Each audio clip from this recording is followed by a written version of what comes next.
there. We are so excited to have you all here today to talk to you about your data and your processes.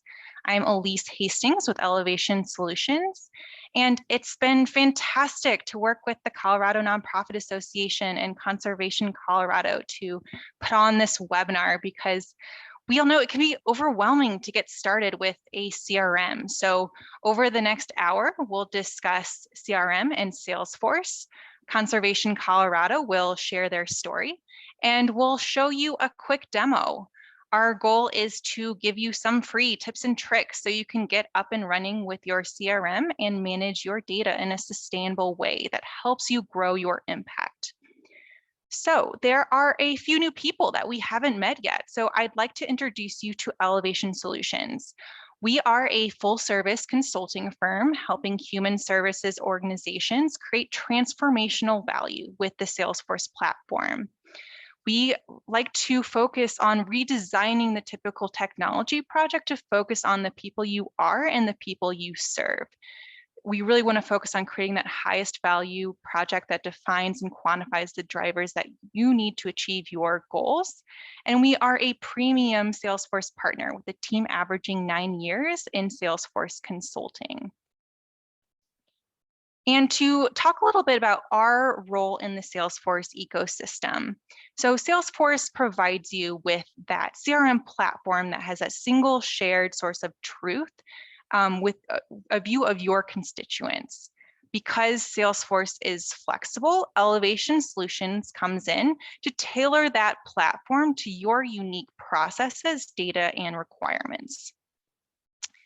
And today I have some fantastic experts to share their experience and help educate you about how to use your CRM effectively. Myself, I've worked in the nonprofit space for the last 7 years before I joined Elevation Solutions. And I'm very passionate about helping nonprofits create sustainable impact. And I will let Katie briefly introduce herself. Hey, so my name is Kirdahy, and I'm the data administrator and analyst at Conservation Colorado. In 2019, we worked with Elevation Solutions to transition from our old CRM to Salesforce. And then Sarah, could you introduce yourself? Sure, absolutely. Hi, everyone. My name is Sarah Ross. I'm the CEO of Elevation Solutions. I've been in the Salesforce consulting ecosystem for about 12 years now, 8 of those within the nonprofit vertical. And the thing I love the most about what we do is that we're able to provide high value technology for your people within your resources and really get you up and running on the latest and greatest and gain those efficiencies within your organization. So super excited today to talk to you about how you can get started and really gain so much with not a lot of effort to begin with. Thank you both. So quickly today, you'll learn why a CRM is important and how it can help you meet your goals. Conservation Colorado is going to share their story about how their Salesforce CRM helped them raise awareness and mobilize their community. And we'd like to show you some free tips and tricks for how you can use out-of-the-box Salesforce functionality. So we'll focus in on donor management functionality, fundraising, analytics, and marketing. We'd also like to share some tips for how to responsibly manage your CRM and sustain it for the future. And we'll make time for questions throughout the presentation and definitely at the end. So feel free to put those questions in the chat so we can address them. And we're going to start with just the core basics, right? So what is a CRM? A CRM stands for Constituent Relationship Management Software, and it gathers all of your constituent interactions across all channels in one place. So there's 3 main value points for why a CRM is helpful for a nonprofit. So it helps you manage your relationships, easily communicate with your constituents with tools like mass mailings or event management. It helps you share knowledge. So Store history and knowledge of your relationships across your ecosystem. I think we've all been a part of organizations where people leave, and that can be a problem if their history and their constituent relationships aren't stored in the system. So this makes it easy for you to kind of transfer that history and that relationship to the next staff member. And then most importantly, I feel like, is understanding your impact. So tracking your goals with reports and dashboards and analytics. It's really important to share your impact with your communities and understand where you can improve. We see this especially for nonprofits who want to grow their impact and make that case for why their organization is important. And to understand what we mean by a single view of your constituent, a CRM will capture all of the different ways a constituent interacts with your system. So you can immediately understand history and communications. So for instance, if that constituent is a donor, a partner, a student, a client, what is their event history? What is their donation history, their communication history? We'll show you in the demo what this looks like and how it can be useful for your organization to understand all of that history and that data for one of your constituents. And ultimately, the goal of a CRM is to strengthen your people and your processes. If your CRM is working effectively, core processes are communication, how you effectively reach your community with channels, tools, the accessibility of your CRM, then developing those partnerships, utilizing the expertise of your staff to really cultivate relationships and understand how you can do that very effectively. Then tracking constituent history and impact, having all that relationship history as well as those metrics and analytics in one place. And then sustaining constituent involvement, sustaining those relationships and conveying that impact for the future. So I'll pause here really quickly. First of all, Sarah, if you'd like to add anything, as well as if there are any questions.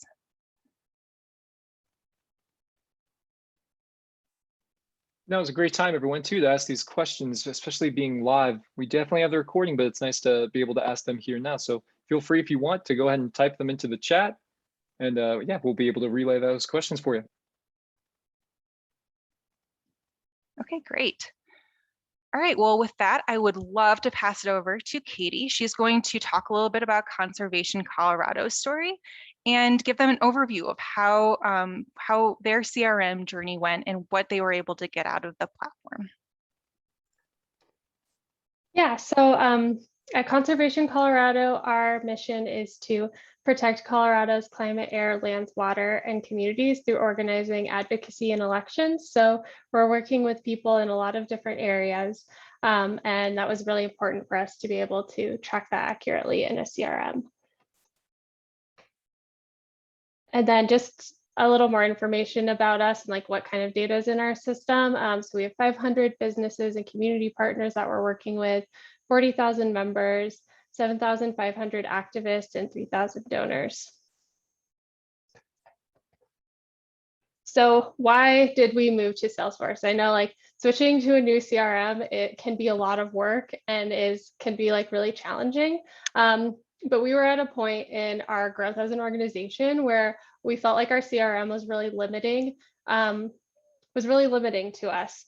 So our old CRM, it just didn't have really modern features, and it was also difficult to integrate with other systems that we were working in, like action platforms and texting programs.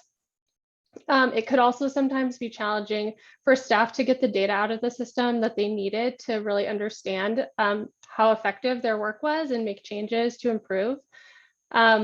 We also are at a point and are continuing to be at a point where we're really growing as an organization, and that requires a CRM that can grow with us. So we kind of turned to Salesforce because of the flexibility of the Salesforce environment. We knew that we could work with an organization to customize it to really like match the work that we're doing, as well as integrate it with those other platforms that we were using, and update it on an ongoing basis to reflect our work as it changed and grew. We also were getting we're also, as like a data-driven organization, we were kind of missing some of those key analytics and reporting capabilities. In our old CRM, it would take hours to pull some of the metrics that were really important to our work. And we wanted to just be able to see that at a glance. So those were kind of why we moved to Salesforce. Hey, Katie, there's a question in the chat. I think people would like to know what the legacy platform was that you guys moved off of. We were using the data bank, and it was, yeah, and so we switched in 2019 from that.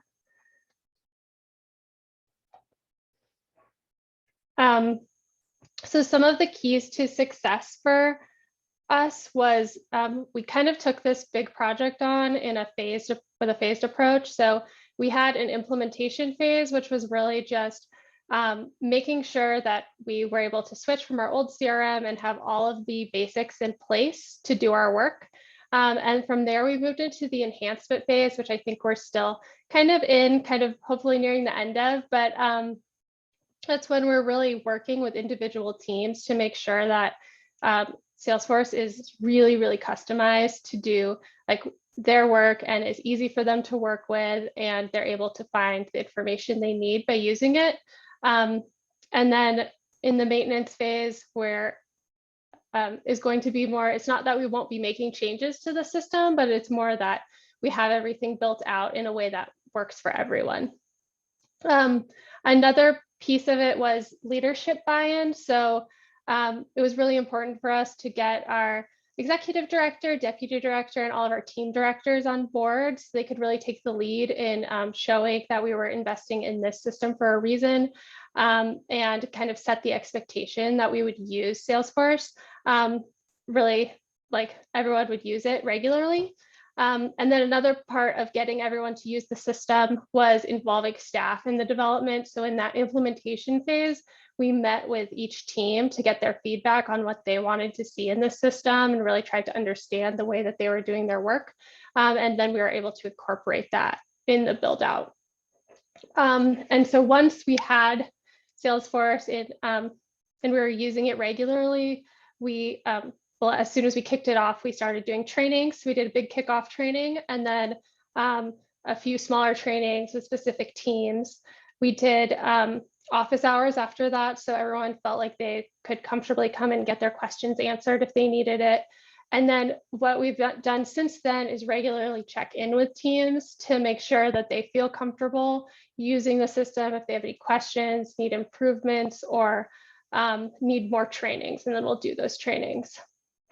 I think another piece that was really key to our success was demonstrating the value of Salesforce really early. So initially we were able to have like better access to data. We were saving a lot of time, especially in pulling those metrics that we use regularly. And then the last part was the integration with other systems. So it was so nice when we moved to Salesforce to finally have all of our data in one place and not across different platforms. And kind of, so where we are now, we have great dashboards that track our success metrics really well. Like I've mentioned a lot of times, we can now like glance and just see like how our ladder of engagement, which we use to measure organizer engagement with members, like where we are on those metrics. So that's useful to everyone. We're also have really been able to customize our environment for all of our different teams. So they're really getting the most out of the system.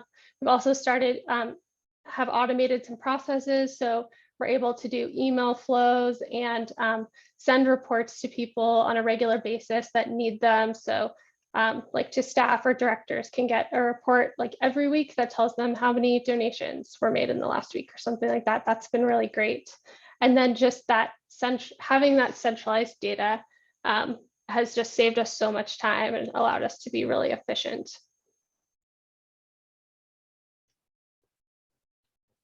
And kind of what's coming up next for us is we're going to continue to add more tailored automated communication flows for different audiences, so we can make sure that we're really talking to our constituents, like where they're at. We're going to be integrating more data so we can even improve like demographic information to improve our understanding of who our constituents are, and then just continuing to advance our reporting, making sure that everyone has the information they need. And then I think just like one of our takeaways from this project is that like when we started moving to Salesforce, like this was a really big change, and it took a lot of work and a lot of buy-in, but it was really, really important to have all of our staff on board, and to really talk to them ahead of making the change, and really bring them along on each step of the process so that everyone felt involved and committed to this like pretty big organizational change that we made. That's great, Katie. I think that was a wonderful summary of just what it takes to have that transformation. And I think I particularly like the fact that you did focus on some of those more change management pieces of a Salesforce project. So we just want to take the time. What questions do you all have? Do you guys have any questions about Katie and their journey with Salesforce?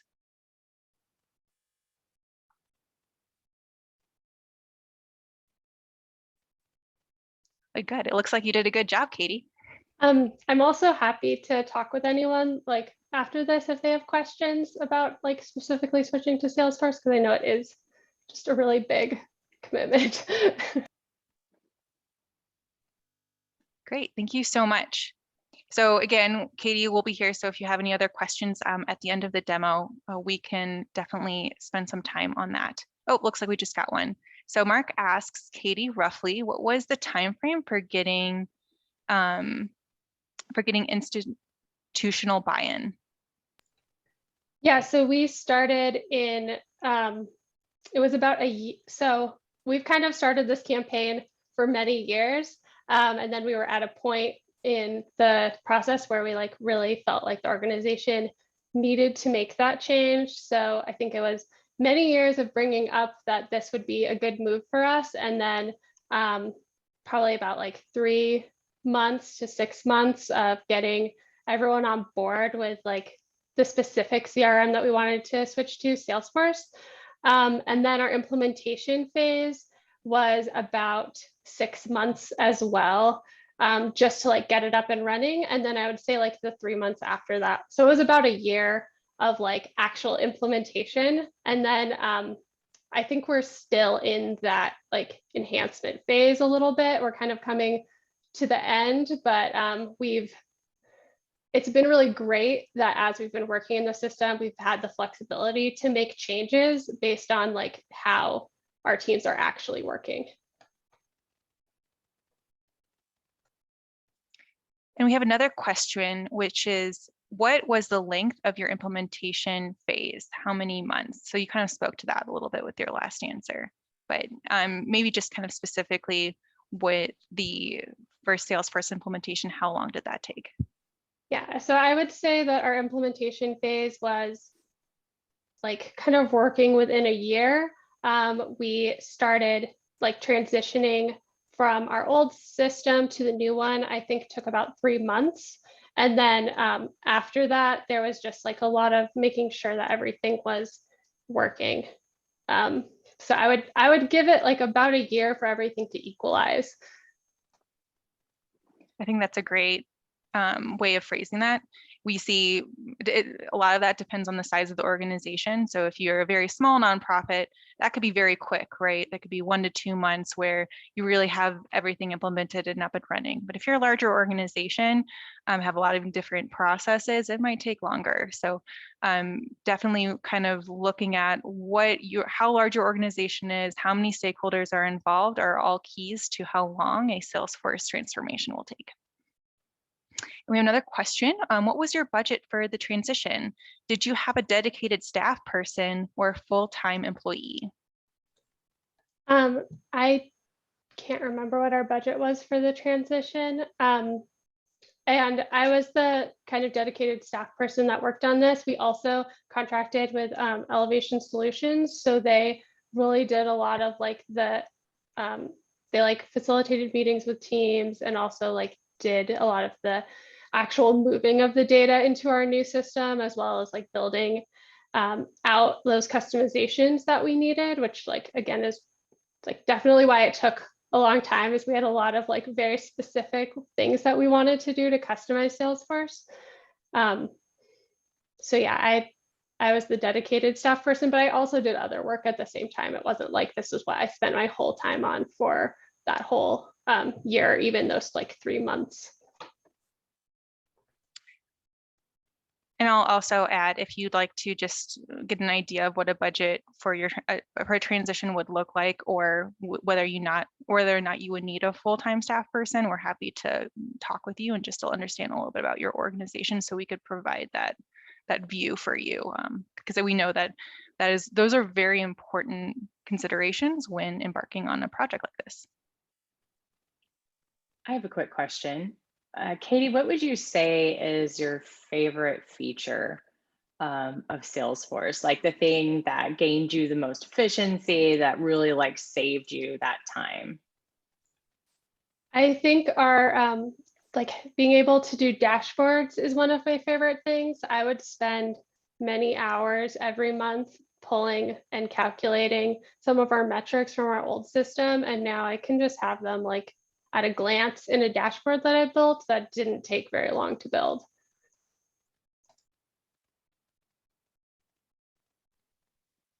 Yeah, I think dashboards are so incredibly powerful, and we'll look at that in the demo. But yeah, it's just super fantastic when you move from a place where it's really hard to get data to the place where you can schedule a report to be sent out to whomever you want on a weekly basis if you want, and really just automatically get what you need right in front of you.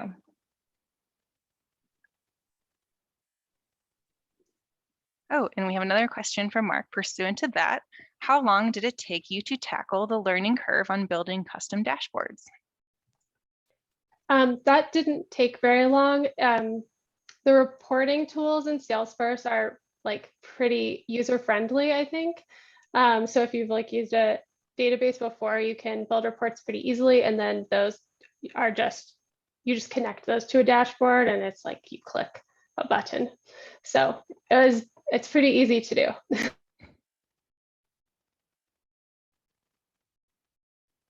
Okay, great. Well, if there's no more questions right now, we'll pass it off to Sarah, who's going to give you a demo of the Salesforce CRM platform for nonprofits.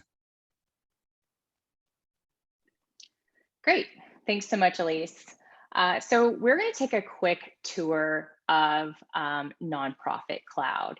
And what we're going to look at today is really out-of-the-box features. So what comes with that Nonprofit Cloud and what you can configure easily to get yourself up and running.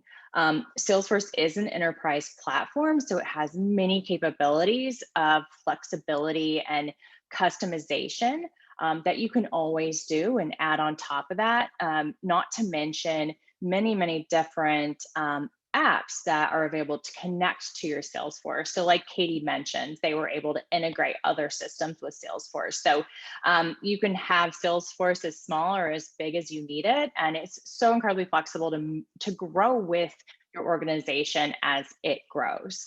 So we're going to talk about plain vanilla today, but keep in mind that you can always add on the sprinkles and the chocolate and the cherry on top as you move forward and really customize and automate and really make it your own.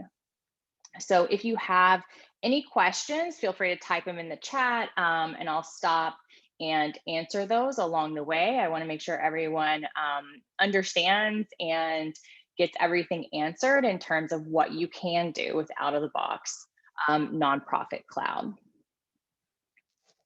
All right, so let's start off at the beginning. And there's definitely some conversations and questions that you need to take to your team before you start configuring Nonprofit Cloud. So I think some of the really important things to consider as you start setting up the baseline of Nonprofit Cloud is one, how do you interact with your constituents? What is it that you want to track about those constituents? How do you want to communicate with those constituents? So really getting all of that donor management set up so you can see that 360-degree view of that constituent.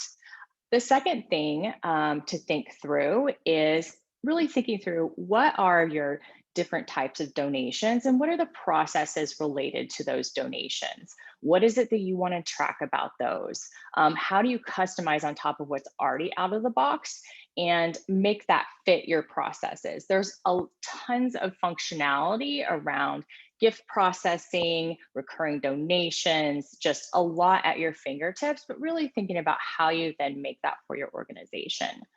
And then the last thing I think is really important to consider as you're starting out is what are the metrics that you want to see? What are the really important analytics for your organization? Because you want to make sure that you're getting all that data in so you can get that back out. So I think there's a little planning to start off with, like Katie mentioned, and meeting with the team and really diving into all of that before you start setting things up. But once you start setting things up, these are some of the features and functionality that are available to you. So let's start by taking a look at the homepage. This is the view that you see when you first log into Salesforce. And as you can see, we have a lot of information here. This is completely customizable, and you can customize what shows up on the homepage based on who's viewing the homepage, which is another great flexible feature of Salesforce, is that you can really customize this for who is using it. So you can see here, we have a quick at a glance dashboard that's really showing us what's going on with our donors. We can see our pipeline right here very quickly. As I move over to the left-hand side, right-hand side of my screen, excuse me, I can see what's coming up, what's on my plate today. What are the tasks that I have? Oh, I need to run a report on LiveOns. So I can do that quickly to figure out who I want to engage with and put on my calendar and schedule. You can see what events you have. And another great out of the box feature is that you can connect your Gmail or your Outlook to Salesforce, and you get that syncing of your emails, your tasks, your events. And also it opens it up to see how your colleagues are interacting with constituents as well. So you can really see how everyone's interacting, and there aren't any kind of those silos or not knowing if someone reached out to this particular person a month ago. It really opens up how you can view your constituents. So now let's take a look at the donor management features that we have in Salesforce. And I'm going to start with contacts, because really the people are the heart of your organization, and they are who you're going to be interacting with on a day-to-day basis. So I'm going to navigate over to the contact tab. And the first thing you see right here is Salesforce has functionality called views. And these are fantastic for running quick lists and being able to segment your constituents and filter by different criteria to really get some quick views into your information. So if I click over here on this dropdown, you can see that I can look at how many birthdays are this month, and I can send out a birthday email. I can look at my particular contacts. I can look at what I've recently viewed, and you can create as many custom filtered lists as you need. Another fantastic feature right here on this contact homepage is you can send a list email. So communication with your constituents, that's something that I think a lot of organizations struggle with if they don't have any sort of like marketing tool that they've been using. But right here in Salesforce, every user is enabled to send out a really quick email blast to communicate with their constituents. So all I need to do is click over here, select the people on my list, and then say send email list. Now this pops up, and now I have the ability to type an ad hoc email, or I can also insert in a template. And I can send this email out to all of those 7 people that I picked. I can send out to more people, but each of those emails is going to be customized for that person based on merge fields. So see how easy it is to send a thank you when your constituents come to an event or follow up on something. You can quickly drop in that template and send out that email to your constituents. All right, so now we're going to dive into the actual constituent records. So I want to pause really quickly and see if anybody has any questions before I move on to that. You good? Great. I can't see the chat, by the way, so if there are questions in the chat, please let me know. All right, so today we are going to take a look at Rebecca Wright and her husband, Edward Wright, and we're going to look at their information within Salesforce, and I'm going to talk through some of the things that you guys can customize and really fit to your organization just right out of the box, right? So as we look at Rebecca's contact record, the first thing we can see up at the top is that we have donor levels. So you can completely customize your donor levels based on whatever your criteria is. So maybe you have a small donor, maybe you have a major donor, maybe you have different labels for your levels. You can set all of those up and customize those for you. And Salesforce automatically assigns those levels to your constituents based on their gifts. You also can see that we have some total gifts and last gift dates. There's tons of metrics. As I scroll down the page, you will see that Salesforce automatically calculates based on an individual's giving. You can see we have the capability to track the general contact information, as well as when we scroll down the page, we can see kind of every stat you might want to know about this individual's giving. You can see the first time they gave a gift, the last time they gave a gift, their total gifts, really looking at how they have been giving to your organization. It's all there really quickly right at your fingertips. So no having to like pull out data in an Excel spreadsheet and sum things up. It's all there for you, and all you have to do is navigate to that person. Salesforce also automatically tracks all soft credits. And so I'll show you that when we move over to opportunities and kind of look at donations specifically, but there's no need for you to manually enter soft credits. It can all be calculated for you when you utilize Salesforce. And again, that's out of the box functionality. We also can see household donation info. So again, remember we have Rebecca and her husband, and I'm gonna pop up to their household in just a moment. But you can see how their household has been giving as well. And then also if you have memberships and you manage memberships, the nonprofit cloud has the capability to you can manage those memberships for your constituents as well, just right out of the box. So I'm going to scroll back up to the top, and then I'm going to talk a little bit about, this is the bread and butter of a CRM, right?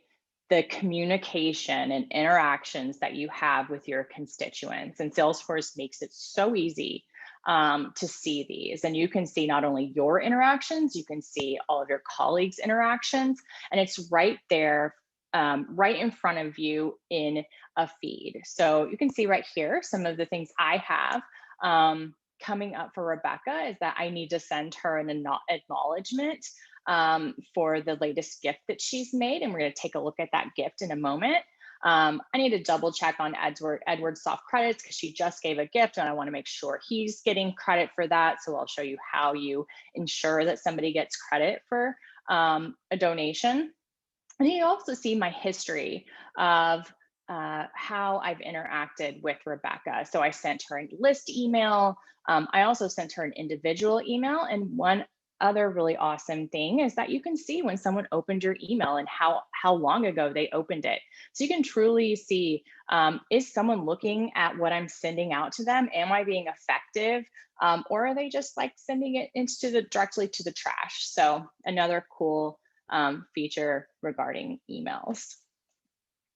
All right, let's take a look at accounts. And accounts can represent households or organizations. So I'm going to show you a household, and then I'm going to flip over and show you an organization, and just kind of the type of information that you can track on those. And I'm going to circle really quickly back to contacts. Just I want to give a couple tips on when you are going through and configuring contacts, and the things you need to think about is think about what types of contacts you interact with. Are there different data points for those different types of contacts? Are there specific things that you need to track above and beyond what's there? And that's how you get to that list of how I want to customize things after I've really gone through and set up all of that native out-of-the-box functionality.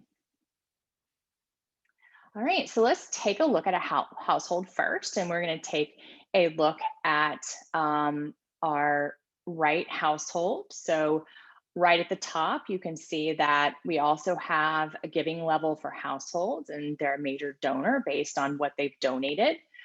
We can see how many members are in the household, their gifts, their average gifts, all of the dates related to that.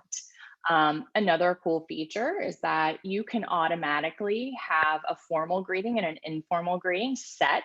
So you can utilize that in any emails you send out. And that can be customized and configured based on the way you want your formal and informal greeting to read.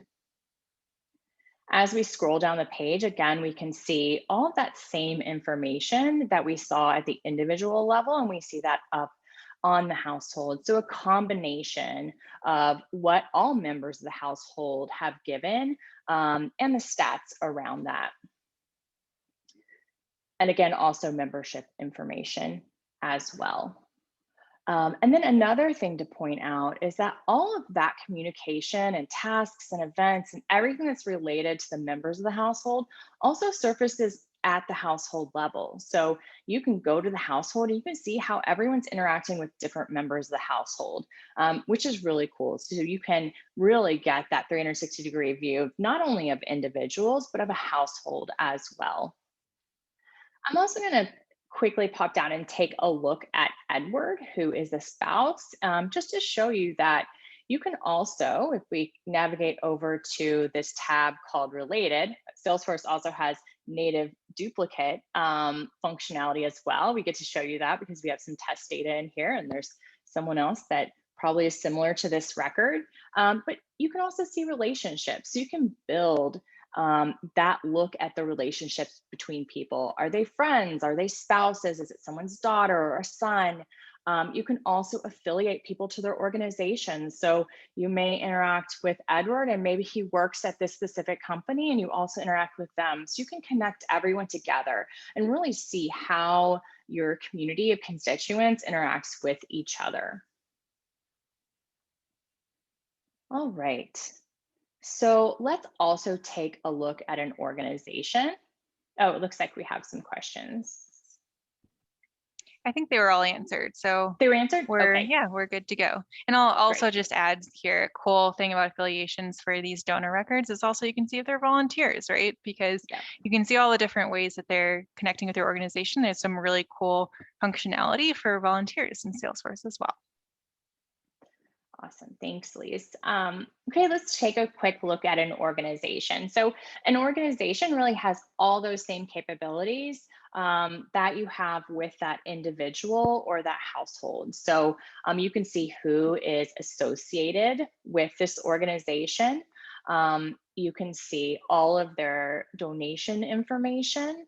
As well as if you scroll down the page, you can see all of those roll-ups again on how they're donating and when was the last time. Another great piece of functionality that you have with organizations is that you can track grant making information, and there's a whole nother module that is for grants. We're not going to get into that today, but at another time we can definitely walk through that. And then also supports matching gifts. So you can record what organizations are matching gifts, what's their match, what's their max, what's the limits that they have, and those automatically get created when someone makes a payment and it's matched. That matching automatically gets created there for you. So you don't have to worry about keeping up and figuring out what company does what and manually entering that in. It's all right there for you once you set it up.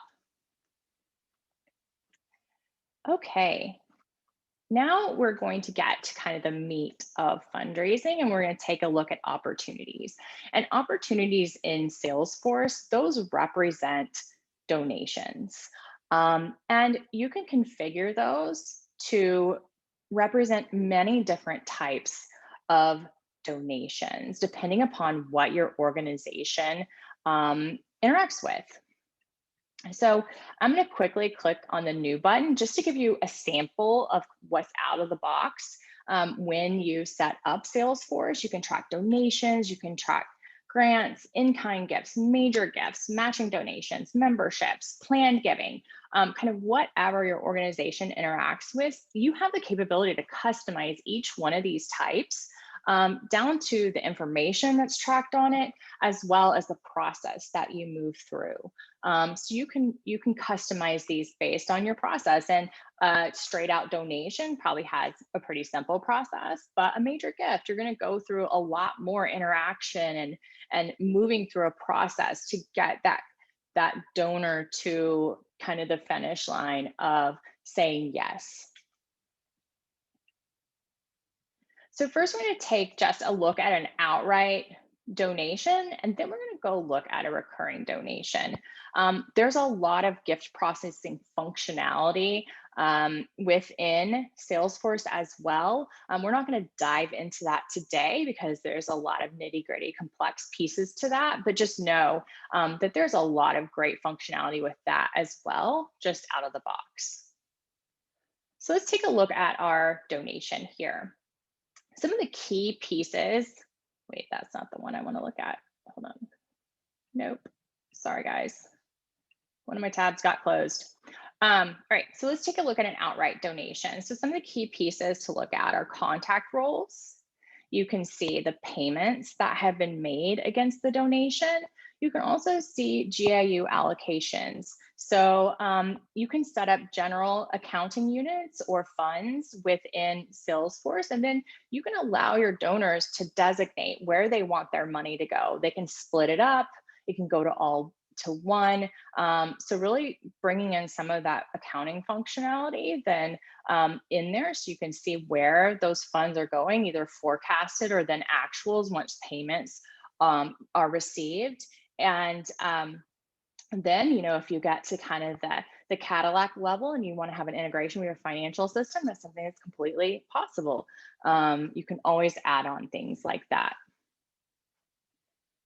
Some of the out-of-the-box information that gets tracked, we have the account, who's that primary contact, what campaign influenced this donation? Did something you did that encourage that person to donate? And you can see here it was the Earth Day donation campaign that we're attributing this to. You can automatically acknowledge gifts, and I'll show you that with our next recurring donation, and know when was it acknowledged? When did you send that thank you? You can see how many payments, what's been received, what's due, and then again, matching gift information, as well as you have functionality for gifts that are made in memoriam or in honor of an individual, and can notify those that it was the person that it was donated in honor of, if you wish to do so, all right here. Another piece of this is kind of your process up here. This is called the opportunity stage, and this can be customized for as many different stages that that particular donation might move through. So it might be more complex with a major gift, but with an outright donation, it's pretty simple, right? Prospecting, they've pledged it, and then we've won it. Let's take a quick look at our recurring donations. So we have a recurring donation here, and you can have a couple different types of recurring donations. So one might be a fixed donation or an open-ended donation. You have the capability to track both of those. And then we have our contact roles again, the number of payments, how it's allocated. You can see here that this was split across the general fund and Earth Day 2021. And we can see we also have a recurring donation record, and we'll go take a quick look at that because I just want to show you a few things that Salesforce does automatically for you. Over here, earlier we talked about automatic soft credits. This is how you soft credit an individual with a donation. So we see we have Rebecca Wright, who is primary, and then we have Edward Wright, who is designated as a soft credit. So all those soft credit roll-ups that you saw on the individual in the household, that's all generated automatically based on adding people to the donation to indicate that they get soft credited. I think there was a question Yes. quickly about duplicate household names. So you have the capability to customize that. Right out of the box, it's last name household, which you're right, you might have a ton of Smith households, but you can also add in other things as well. So you could do first name, last name, household. You could have all the contacts who are on the household roll up to that household name. So there's some different options to make it easier to distinguish between households. All right, let's take a quick look at our recurring donation here. So we have here our recurring donation. It connects back up to that opportunity. We have here our allocations. We can see it's split 60-40. And then as we scroll down the page here, we see we have what's the type of donation, what's the amount, the installment period, when it's actually going to get charged, the day of the month, when the last time they donated. And then here you can see some statistics that automatically get calculated for you. So what is the current year value? And then what's next year value? This is an open recurring donation. So it's going to go until someone says, I don't want to have that anymore. Over here, you can see that Salesforce tells you like what's the active schedule. Here's what's going to be happening. And then you can see all of the upcoming installments. So Salesforce is automatically going to move to that next payment when it's time, and connecting a payment processor then would allow you to automatically charge for that next recurring donation. So pretty cool functionality that makes it easy to manage your recurring donations within Salesforce. And this is all right out of the box. The last two things I'm going to talk about are campaigns and then reports and dashboards. And I'm going to try to hurry because I want to make sure anybody gets any questions answered within this. But like you can see, there's so much information, so much that comes out of the box that we could really talk for a couple hours about this. We'll quickly touch on those. So question we have is, are donors able to fill out templates for recurring donations, or does the organization have to input that information? My answer to that is, well, it depends. There are third-party form tools that you can utilize to automatically set up donations. You also have the possibility of utilizing Experience Cloud for a donor portal if you would wish to do that. There's lots of different options within kind of different resource ranges that you could utilize to make this more of an automatic process to collect those outright gifts or recurring donations. Okay, let's talk a little bit about campaigns quickly and overview this. So there are lots of options to expand the marketing capabilities far beyond what's in Salesforce. Like we talked about, there's the possibility of integrating with other tools like MailChimp or Constant Contact, MyEmma. There's also Salesforce tools as well, like Parta and Marketing Cloud, if you want to take that marketing effort to the next level. But the basic functionality within Salesforce really allows you to track your campaigns, your events, your email blasts, newsletters, and track how people are interacting with that. So you can see here, I have my 2021 Earth Day donation campaign. I can see my start date and my end date. I can set what's my expected revenue, what's my cost, and down below, Salesforce automatically rolls up some stats for you. So we won 2 opportunities out of this campaign. That's the value of those opportunities. So really you can credit those dollars back to this campaign. If we flip over to our related tab to see some additional information, you also see that we have some other campaigns that sit below this main Earth Day campaign. We have an email blast we sent out. We had an event as well. You can see the opportunities that are associated with that particular campaign, so the donations that were made. And then also you have all of the campaign members and who's in this campaign. And you can see who has responded, who was sent the information. All of this is customizable. So you could have who was invited, who attended, and really customize that. And again, it's super easy to add contacts and add your constituents to the campaign. You can run a report, add them through the report. On that view that we were looking at originally at the beginning, you can check some boxes and add them automatically to a campaign. So Salesforce makes it really easy for you out of the box to track how you're interacting with your constituents in regards to marketing and communications. And the very last, but not least, is analytics. And in order to get good analytics, you have to put the right data in, right? So again, considering what are the metrics that you want to measure for your organization. And then Salesforce makes it really easy for you to build reports, schedule reports, build graphs right on your reports, and you have access to all that data that you put in. You can calculate things, you can set up formulas, and you can see here we have just a report that's accounts by best gift year.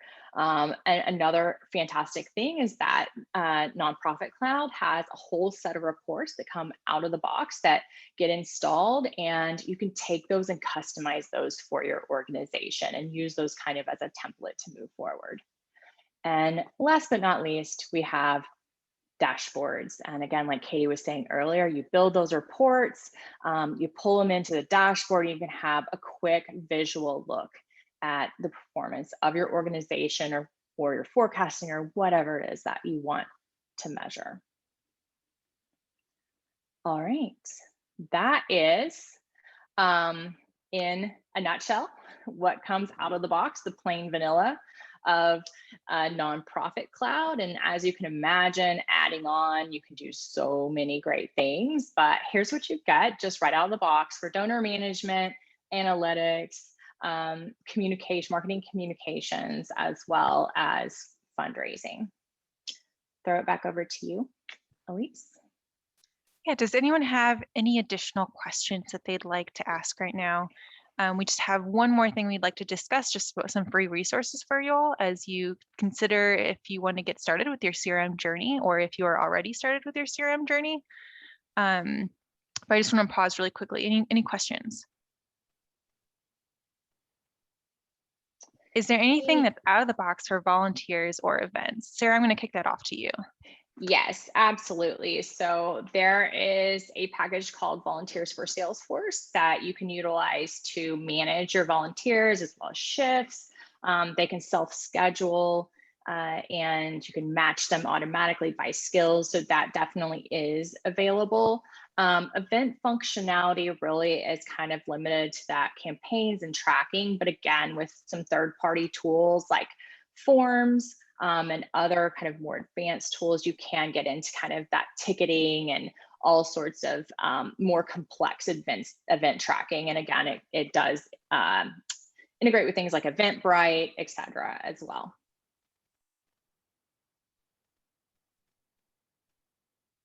Okay, great.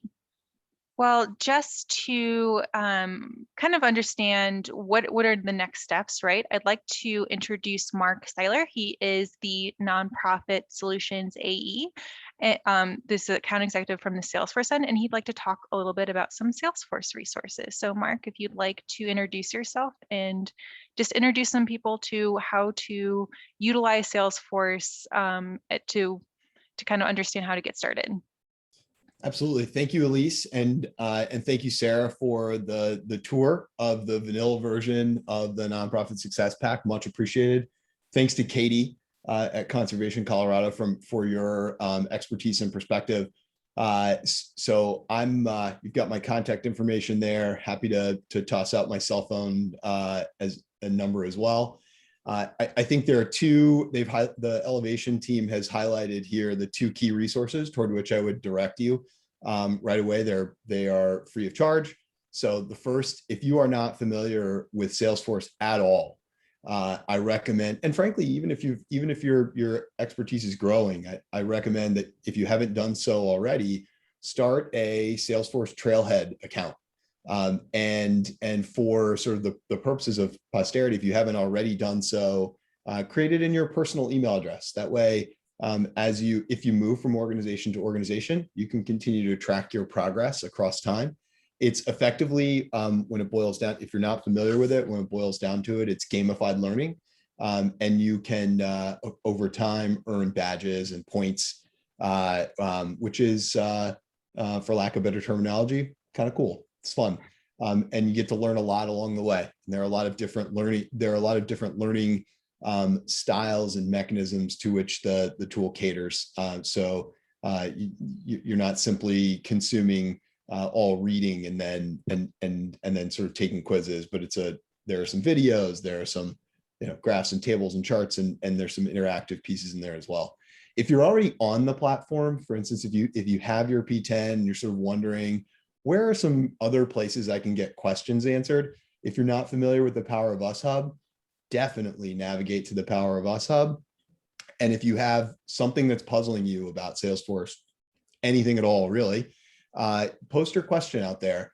And I think in aggregate, we see something like 85 or 90% of questions answered. The sort of time frame the common time frame is sort of undefined. But in general, it is the user community. And so that's inclusive of both the for-profit and nonprofit side. So it is a vast network that is literally global. So if you are facing something that's puzzling you about Salesforce, chances are it has puzzled someone else as well. And so chances are that you'll get your question answered out there on that platform. Also, you can find on the Power of Us Hub, you can find your respective account executive / strategic partner if you're wondering who to talk to about thinking about your organization's Salesforce roadmap together. Thank you so much, Mark. That was perfect. All right, so I think we're just right up on time. If there are any additional questions that you all have, our inbox is always open. We would love to chat and understand if this is a right time for a CRM journey for you. So feel free to reach out to us. We also are just so excited to talk about CRM, and we have a lot of resources on our website if you are looking to just understand a little bit about more about Salesforce and whether or not this is the right journey for you. So is there anything else any of our other experts would like to say here just to wrap things up? I will also just quickly add that, when we send out kind of the post webinar information, we will also send out a link for you to be able to download kind of a written guide that echoes a lot of the content that we just went through, like those top 5 things that you need to consider as you embark on a Salesforce implementation. So hopefully that is a great resource for you all. We know it's not always the right time to embark on a large journey, and sometimes you're just there and you need to get everything kind of up and running to start with. So again, thank you everyone for joining us. We definitely appreciate all the questions and hope that what we presented to you was useful information. Thank you all so much. Thank you all for joining, and thank you all for presenting. This is great information. And like was mentioned earlier, I will be following up with all of the resources, any kind of the recording and any kind of contact information too. So it'll be coming your way. keep an eye on that for by email. So feel free again to respond to that if you have any questions at all. But yeah, everyone have a great rest of your day. Thank you so much to everyone who joined and who presented. Thank you all. Thanks, Nick. Take care, everyone. Thanks. Thank you. Bye.